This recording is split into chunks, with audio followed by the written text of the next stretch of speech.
Halo semuanya, apa kabar? Semoga semuanya dalam keadaan baik dan sehat ya.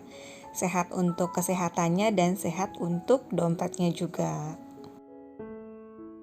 Gak terasa sebentar lagi kita akan memasuki bulan November, semakin dekat ke akhir tahun. Jadi sehari sebelumnya saya udah kerjakan sedikit PR yang di sebelah kiri itu saya sudah tulis dan dekor sedikit agar videonya gak kepanjangan, tapi karena kemarin udah ngantuk akhirnya aku selesaikan di hari ini sambil aku ngerekam.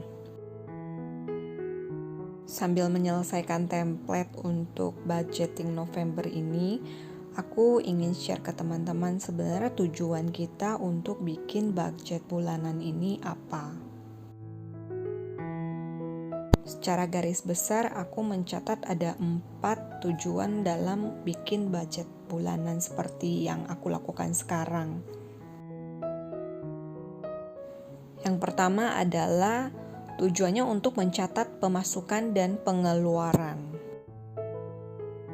Pencatatan di sini itu adalah pencatatan yang rinci ya teman-teman, bukan pencatatan hanya sekedar pencatatan di otak, hanya sekedar ingatan, karena terkadang itu kalau kita hanya mengandalkan otak, apalagi mengenai pengeluaran, kita tuh suka ingetnya kayak perasaan gue cuman belanja ini, perasaan gue cuman keluarin uang untuk ini, kok gaji aku udah habis aja sih di tengah bulan.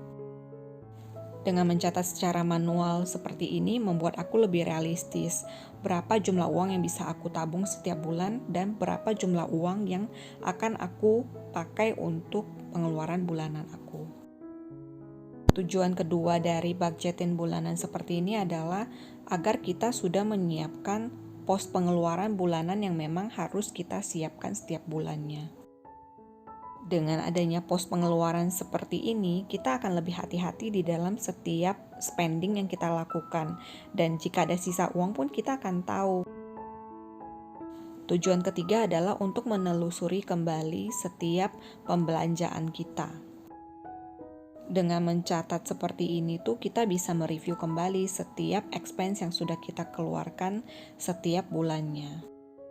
Sebelum aku mencatat seperti ini, aku terkadang merasa kayak aku udah over budget nih, misalnya untuk ngopi-ngopi cantik. Karena dulu aku nggak mencatat itu, aku nggak punya gambaran sebenarnya dalam sebulan itu aku untuk ngopi cantik aja habis berapa duit. Dengan kita tidak tahu keadaan berapa biaya pengeluaran yang kita keluarkan, ya gimana kita bisa mengubah keadaan tersebut kan? Makanya kita penting untuk mencatat pengeluaran kita setiap bulannya. Tujuan terakhir dari budgeting seperti ini adalah untuk mencapai tujuan keuangan kita.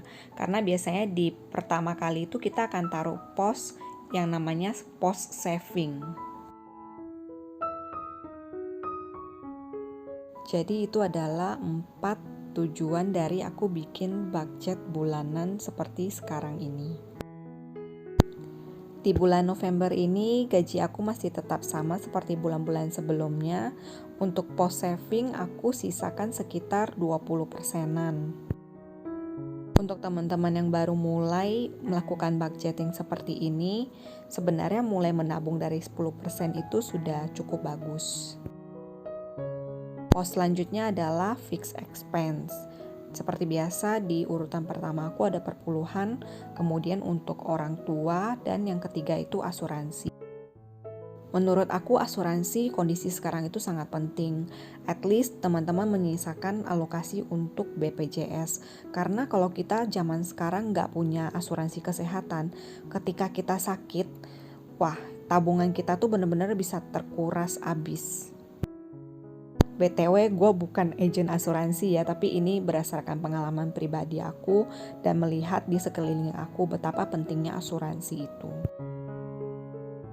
Pos selanjutnya adalah variable expense yang menurut aku pribadi ini sangat membantu aku di dalam mengontrol pengeluaran yang tidak penting. Seperti biasa ada pos groceries, sayuran, makanan, dan ada juga pos untuk uang jajan. Karena sebenarnya dengan budgeting ini kita bukan membatasi diri kita untuk tidak boleh jajan, tapi kita benar-benar sudah melakukan perencanaan. Boleh dong kita bersenang-senang, namanya kita juga udah bekerja ya, kita juga maulah menikmati hasil, tapi ya alangkah baiknya itu kita menyisakan uang juga untuk masa depan kita.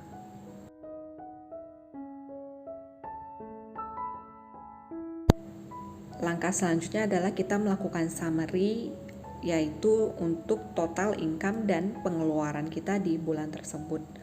Dan aku salah di dalam mencatat setiap posnya ini nih. Gak apa-apa, aku tinggal koreksi aja. Jadi aku pakai kertas yang ada di belakang ini untuk koreksi. Sambil koreksi, aku pengen share sih. Jadi dulu aku nggak sedetail ini, hanya pakai apps. Tapi setelah aku bikin plan manual seperti ini tuh semua jadi kelihatan lebih jelas karena benar-benar kayak ada angka realnya yang harus kita jalankan setiap bulannya. Dan aku sama sekali tidak merasa kayak aku terbatasi dengan aku bikin budget bulanan seperti ini sih. Malahan aku sangat happy karena aku benar-benar bisa mengontrol pengeluaran dan bisa mengontrol tabungan rutin. Terus manfaat lain yang aku rasakan adalah aku benar-benar jadi lebih detail di dalam men-trace setiap pengeluaran aku. Apakah pengeluaran aku itu over budget ataupun kadang kayak penting nggak pengeluaran yang aku lakukan. Di kondisi yang masih pandemik ini, aku sangat bersyukur aku bisa memulai untuk melakukan perencanaan bulanan seperti ini karena ini sangat membantu aku di dalam mengontrol pengeluaran bulanan aku secara rutin. Selanjutnya aku mulai mengisi summary. Total income di bulan ini masih tetap sama. Untuk fixed expense-nya di 7 jutaan, tabungan di 3,4 juta dan variable expense-nya di 3,460. Dan aku masih ada sisa uang. Sisa uang ini seperti biasa aku akan pakai untuk sinking fund aku. Sekian video edisi budgetin bulan November tahun 2020 ini.